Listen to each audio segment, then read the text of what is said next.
क्या आपको पता है कि इस साल दिल्ली यूनिवर्सिटी में सबसे ज्यादा छात्रों ने कौन सा कोर्स चुना? इंजीनियरिंग, साइंस या आर्ट्स? नहीं, बीकॉम ऑनर्स। जी हाँ, दिल्ली यूनिवर्सिटी में एडमिशन के लिए हुई रेस में बीकॉम ऑनर्स ने सबको पीछे छोड़ दिया। अब सवाल यह है, ऐसा क्यों हुआ और सबसे ज्यादा छात्रों ने कौन से कॉलेज को अपनी पहली पसंद बनाया? तो चलिए इस वीडियो में आपको हम यही बताते हैं कि वो कौन से कोर्सेज हैं जो इस बार दिल्ली यूनिवर्सिटी में सबसे ज्यादा डिमांड में रहे और वो कौन से कॉलेजेस हैं जिनमें एडमिशन के लिए इस समय लंबी लाइनें लगी हैं। नमस्कार, मैं उत्कर्ष प्रताप सिंह और आप देख रहे हैं TV9 भारतवर्ष। दिल्ली यूनिवर्सिटी की अंडर ग्रेजुएट एडमिशन प्रक्रिया में इस साल 19,90,967 छात्रों ने बीकॉम ऑनर्स को अपनी पहली पसंद बनाया। इसके बाद सबसे ज्यादा प्राथमिकताएं BA ऑनर्स पॉलिटिकल साइंस को मिली, करीब 15.26 लाख। बाकी तीन प्रमुख कोर्स रहे BA ऑनर्स इंग्लिश, जिसमें 12.23 लाख छात्रों ने आवेदन दिए।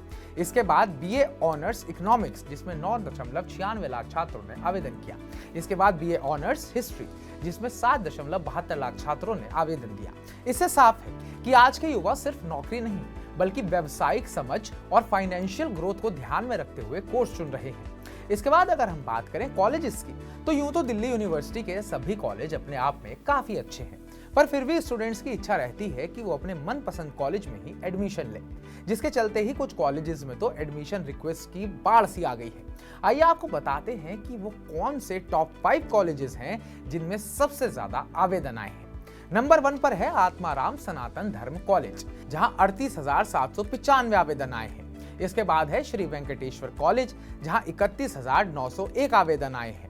इसके बाद है हंसराज कॉलेज, जहां 15,902 आवेदन आए हैं। और इसके बाद है रामानुजन कॉलेज, जहां 12,413 आवेदन आए हैं। और इसके बाद आता है सत्यवती इवनिंग कॉलेज, जहां 11,403 आवेदन आए हैं। तो चलिए अब जरा ये भी बात कर लेते हैं कि आखिर ऐसा क्या हुआ कि बीकॉम ऑनर्स इतना पॉपुलर हो गया कि इतने सारे छात्रों ने उसे अपनी प्रेफरेंस में भरा। जब हम बोलते हैं कि 19 लाख छात्रों ने इसे अप्लाई किया, तो इसका मतलब ये नहीं कि 19 लाख बच्चों ने BA ऑनर्स के लिए अप्लाई करा है। इसका मतलब ये है कि 19 लाख कॉम्बिनेशंस बन रहे हैं जिसमें BA ऑनर्स के लिए अप्लाई किया गया है। जी हाँ, सबसे पहला कारण है career scope. CA, CS, MBA, banking, investment sector, इन सभी में बीकॉम की डिग्री काम आती है। दूसरा कारण CUET का असर।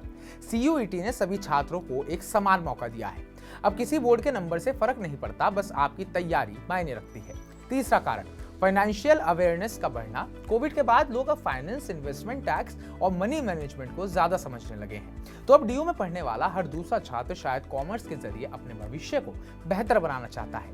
लेकिन एक बड़ा सवाल अब भी बाकी है, क्या एक ट्रेंड है जो कुछ सालों में बदल जाएगा, या फिर वाकई बीकॉम ऑनर्स ही आज के युवा की सबसे प्रैक्टिकल चॉइस बन चुका है? इस बार एडमिशन CSAS सिस्टम के तहत हो रहा है, यानी कॉमन सीट एलोकेशन सिस्टम, जिसमें पहले चरण में स्टूडेंट्स ने रजिस्ट्रेशन किया, फिर CUET का रिजल्ट आया। अब कॉलेज प्लस कोर्स की प्राथमिकताएं भरकर मेरिट लिस्ट का इंतजार हो रहा है।